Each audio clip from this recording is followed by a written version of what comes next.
ډېره مننه جي. دا خو د خوشحال خان خټک هغه شعر دی که نه، په یوه ژبه ویل سره پښتو کړو ولې نه شولو د یو بل خبردار.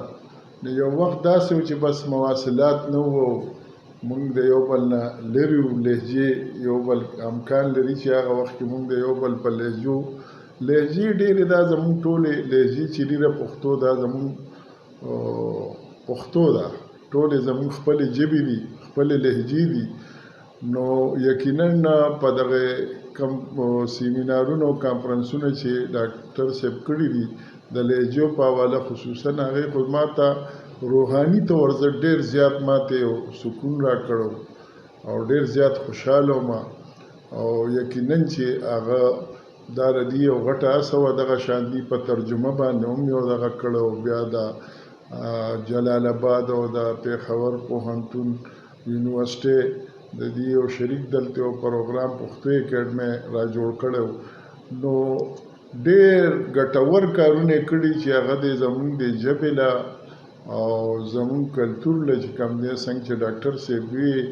او بیا په خصوصیت سره دغه مونږ ډاکټر عثمان مروت صاحب هم اورېدلی دی په خدای دې هغه ژوندی لري، کورودان یې لري چې هغه دا دونه غټ کار لګیا دی کوي او دې سره په ولنټیر په خدایي خدمتګارۍ په جذبه باندې هېڅ هغه دغه نه کوي.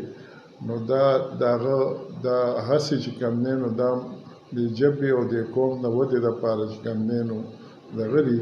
ډاکټر صاحب دا راته ووایه چې تاسو په بلوچستان کې موږ ورته اکثر سویلي پښتونخوا وایو که نه، سیال کاکړ صاحب خو ډېر دروند مشر و، مینهوالو دا سیال کاکړ صاحب د پښتو چې کوم دی د دې دور دا چې کوم شلمه صدۍ و دغه دی کې وروستی د ډېر زیات کار کوي په فولکلور باندې، فولکلوریسټ دی، ډېر کتابونه یې چاپ دي، ډېر ستړي کړي دي، ډېر مینهناک شخصیت او شاعر هم دی. نو ډاکټر صاحب تاسو خو د هغې د سایې لاندې چې دی نو وخت تېر کړی که نه، او بیا هغه ځای هغه ماحول او هلته هغه څنګه؟ زه لکه په 1994 نومبر په داسې لکه د اکتوبر په 30 تاریخ تللی وم، خو زه د ډېرې کیسو سره بلد نه وم، علاقه راته نوې وه، ماحول راته نوی و. خو بهرحال په 2 نومبر چې ما په پښتو څانګه په کوم د بلوچستان پوهنتون دی، نو هغه وخت د هغوی د څانګې حیثیت دا و چې هلته پښتو، بلوچي، براوي او فارسي دا په یوه خونه کې و، داسې لکه د زما دفتر چې داسې یوه کمره وه. بیا یو کلرک سپورډنټ و منظور شاه، هغه به داسې و لکه زمونږ هیډ اف ډپارټمنټ، هغه په مین کرسۍ ناست و، مونږ به خواره ورسره ناست وو. او سیال صاحب باحیثیت ادیب، لیکوال، شاعر، فولکلوریسټ، ډېر لوی شخصیت دی. هغه په پیدل بل ځای یعنې هر ځای ته ځان رسولی دی. او هغه په دې پورې چې لکه هغه هلته هغه د پښتو ډپارټمنټ بیا د 1995 نه بیا موږ ته باقاعده یو ډپارټمنټ راکړل شو، بیا وده شروع شوه، بیا کلاسونه شروع شول، ټیچینګ شروع شو. هلته بیا چې کوم څه ایم اے لیول مطلب لومړی زموږ په دوریو کې چې لاړو نو ما ورته چې د کلاسونو دا یو شی بل شی د طریقه کار کرسۍ فرنیچر، نو سیال صاحب خدای دې لري او خدای دې عزت ورکړي، هغه به وایي چې زویه چې څه دې په کار وي تی کوه، زما در سره ملاتړ دی. نو هغه د لایبررۍ دپاره او هلته د نور ریکارډ یو شی بل شی یا کمپیوټر یا فایل ورک وغیره دا ټول د ده په نګراني کې به مونږ ترسره کول. او بیا هلته چونکې د امفیل سره هم څوک بلد نه و چې امفیل څه ته وایي، امفیل څنګه وي. نو په 1990 کې ما چې امفیل شروع کړو نو بیا دا نور ملګري یو بل سره خبر شول چې دا کم شی دی، دا کم شی دی. هغوی بیا راسره زما نه وروسته داخله واخیستله. لکه لومړی زما په دوره کې ما په شروع کولو نه پسته دوی بیا امفیل شروع کړو. داسې بیا چې ما امفیل مکمل کړو نو په 2004 کې بیا ما اول پی ایچ ډي رجسټریشن ځان رجسټرډ کړ. او بیا وروسته نورو کسانو لکه څه هم ځینې بیا وروسته په ما نه، چونکې زه چیرمین جوړ شوم په 2006 کې، نو هغه پی ایچ ډي هغه ریسرچ اکټیویټي لږ رانه متاثره شول او هغه پی ایچ ډي ته زما وخت نه بچ کېده. هلته بریګیډیر هغه ګل بحیثیت وایس چانسلر چې راغی نو هغه د پوځیانو خو دغه ډیسپلن او هر وخت میټینګ د سرګرمۍ تیجه کړه، حالانکې هغه ډېر ښه کارونه وکړل. هغه بریګیډیر هغه ګل دا ستاسو د مردان د علاقې دي، د دې ځای تللی دي، هلته سیټل دي، خو ډېر ښه منتظم سړی و. نو موږ هغه ډپارټمنټ فعال کولو او یونیورسټۍ په میټینګونو کې بهرحال هغه ریسرچ د پی ایچ ډي په لیول 2004 غالبا اپریل خواوشا کې ما بیا دغه کړو. ځینې بیا نور 2015 نه ما نه وروسته نور کسانو بیا پی ایچ ډي ته راغلل.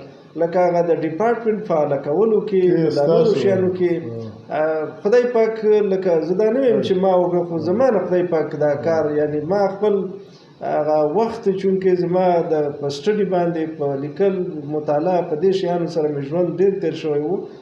کوم خاص لیکل به مې نه کول، خو مطالعه او د پښتو شوق به مې ډېر و.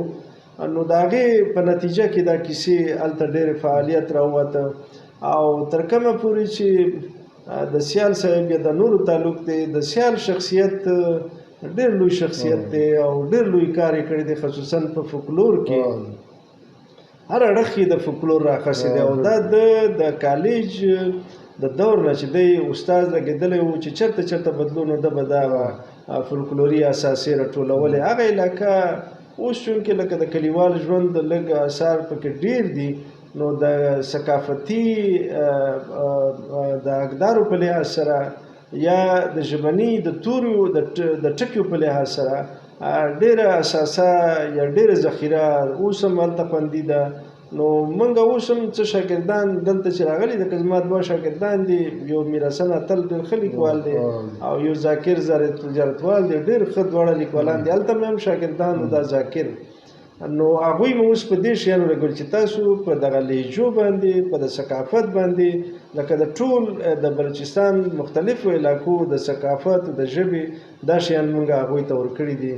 نو دغه د کویټې د پښتنو او د هغوی د ژبې او د ثقافتي او د هر ځای د استادانو لکه بل ورسره هغه د جمال شاه صاحب هغه کوم چې ډېر لوی آرټیسټ دی، د هغه ورور زما استاد او عابد شاه عابد صاحب خدای دې وبخښي، هغه زما په ایم فیل او پی ایچ ډي دواړو کې استاد و. خدای شته هلته بل څوک ونه چې ځای قبول کړی وای که نه، لکه اول په دې مونږ نه پوهېږو دا شیان. نو هغه خدای دې خیر لري ورزویه په دا کاغذو په دا کیسو، چونکې دا کیسه نوې ده پښتو کې، دلته اول ور شروع کېږي. نو دا کار یې ستا په ذمه، نور چې څه قسم مرسته وي خدمت وي بس خالي ما ته ویایه او ما ته یې ښایه، لکه هغه درستي اصلاح به دې زه کوم د رجسټریشن او د داخلو د ایم فیل دغه شیانو سره، چونکې مونږ بلد نه یو دغه دور دغه هلته د هغوی نه و داسې. نو هغه د عابد شاه صاحب د پښتو ژبې د ادب دپاره، هلته د پښتو څانګې دپاره ډېر لوی کنټریبیوشن دی. بلکې که دا ووایو چې هلته چې څومره د ریسرچ زما نه واخله، زما نه بعده چې څومره راغلي دا د ده په وجه که ده مونږ لکه زه که نه وای مخته راوستی، زما نه پسته نور 5-6 کسان چې کوم راغلي دي، که هغه د په ایم فیل پی ایچ ډي کې ځان سره نه وای رجسټر کړي، دا ټول د ده سره مونږ رجسټر وو. یوازې نه کس و چې د ده سره رجسټر وو. دا نور مطلب لږ ډېر خپل مصروفیات یو یا لږ ډېر د دې د ریسرچ یا د ایم فیل پی ایچ ډي د اکټیویټي سره بلد نه و. نو ځکه عابد شاه صاحب مونږ ټول واخیستو د ځان سره، یوازینی استاد و چې دغه ایم فیل پی ایچ ډي د شاګردانو روزلو کریډټ ټول وده ته ځي. خدای دې هغه جنتونه خپلې ورته روښانه دې خدای هغه دنیا ورته لري. ډېره مننه جي. دا عابد شاه عابد صاحب څنګه چې ډاکټر صاحب ویې د ډېر لوی انځورګر آرټسټ او سندرغاړی هم دی. خدای پاک هغه له ډېر زیات صلاحیتونه ورکړي. نو دا د هغه مشر ورور او دی په خپله چې دی نو څنګه چې دی وی شاعر هم د اردو ژبې کې هم شاعري کوله او محقق هم ډېر خوږ انسان او سیال کاکړ صاحب او په دغه سویلي پښتونخوا کې زموږ نور مشران ډېر ښه خلک وو. هغه ټول اوس نشته، څه پکې ډېر نشته، خدای پاک ته ټول وبخي. او سیال کاکړ صاحب لره خدای پاک روغه سټه ورکړي او ژوند دې ورکړي. ډېر کار یې کړی دی. دا څونه فولکلور چې دی او خصوصا د سویلي پښتونخوا کاکړۍ غاړې او دا ټول دا موږ د هغه په وجه باندې پېژندلي دي نو هغه دې راته ژوندی